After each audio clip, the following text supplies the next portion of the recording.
Look, the 2.5 announcement is really, up from 2.3% of GDP.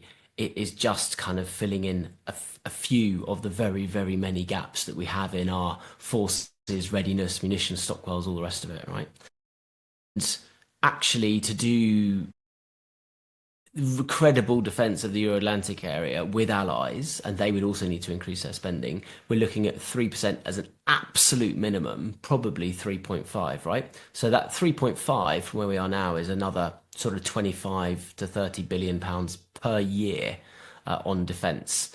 And that's about buying more capability. It's also about increasing the size of the army. It's about our munition stockpiles, right? It's about the defence industrial base, the whole of our defence, from raw materials to factory to supply to capability to personnel, everything is salami sliced and stripped bare and not in a fit state. And I'm not sure the public is. I think it's really important that MPs lead on this and make sure the public are aware of just how poor a state our forces are in. So the Lib Dems have been arguing for a little while now that it's a 3% absolute minimum floor, and we've invited the government and the Conservatives to come together cross-party to look at how we do that, because it's a mixture of spending cuts, tax rises, and debt. Right? If you look in Europe, they're looking to fund their defence expenditure through increased debt. Germany's looking at reforming its debt brake. The EU's changing the debt rules, all the rest of it. And if we come together with three parties, we remove the politicking out of it. It will obviously be a combination of all three.